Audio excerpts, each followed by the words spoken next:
Hi and welcome back to my channel. Today is already day, I don't know what, honestly, from my 30-day challenge, and let me tell you, I'm tired.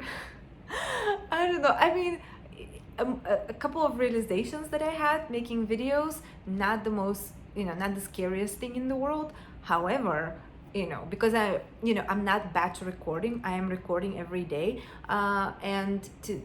I think, I skipped 1 day or 2 days, but that was because of technical issues. I'm still recording the video. Maybe I'm not uploading every day, but the video is coming.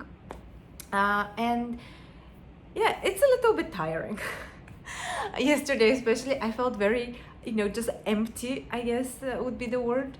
And yeah, so it brought me, this amazing topic that we're going to be talking about today, which is writer's fatigue, which is different from writer's block, which probably I should cover at some point as well, but we'll get to that some other day. I mean, because there are so many days in the week and in the month and in the year, so lots of topics to cover, lots of content. Yay! So let's talk about writer's fatigue, what it is and how you can overcome it, or at least how, what I'm doing to overcome it, and hopefully, you will have value from this, and maybe it will help you as well in your journey.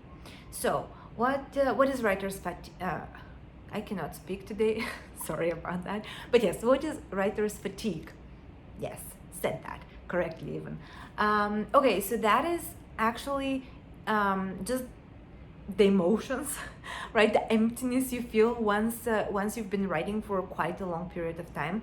Sometimes it can happen, if you haven't been writing in a long time, and then you start writing, and everything flows within the scope of an hour, 2 hours, 3 hours, and then all of a sudden you just feel this sort of tiredness that comes with it. At least that's how it is for me. Before, when I was more in my active writing period, so to say, I was writing every day, and sometimes I did feel tired from it all, and just I would write and write and write, and all of a sudden just this overwhelming sensation of tiredness and fatigue would come over. So what I did to deal with that was just I would go for a walk. It was very nice to do that, just to clear my head. I usually get a lot of ideas also when I'm going for a walk, or just if you're in somewhere close to a park or nature, or to the beach, that's always a good option. Number 2 would be to do yoga, kind of in a similar way, but yoga also, for me, it implies a lot of meditation as well. So one thing that I do love to do is called qigong, which is something like yoga, something like meditation, something in between. It's very nice. It's a very nice practice if you want to Google it, and just it's a really nice practice because it gives you mental clarity, it gives you mental focus. So it's really cool to do. And then, okay, number 3 that I like to do is exercise. Yay! I know that it can be difficult, especially if you haven't exercised at all, or if it's not something that's part of your daily routine. But for me, for quite some time I was trying to make it to turn it into a habit, and now kind of we're there. I started in 2020, before the pandemic, but the pandemic, I guess helped as well a lot with that, because I was just dying not being able to go outside. So I started exercising. If you're looking for maybe tips on exercising and if you're interested in that kind of subject, leave me a comment below, or just let me know in any kind of way that you might feel is appropriate.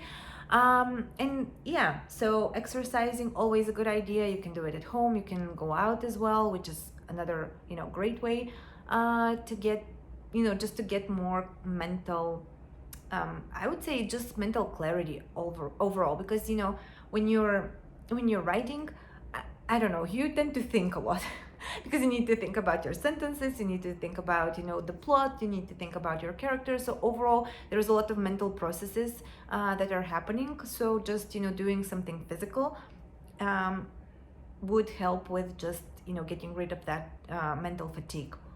Then number 4 would be reading, because reading, in case you haven't seen yesterday's video, I'll link it in the description and in the card somewhere up above.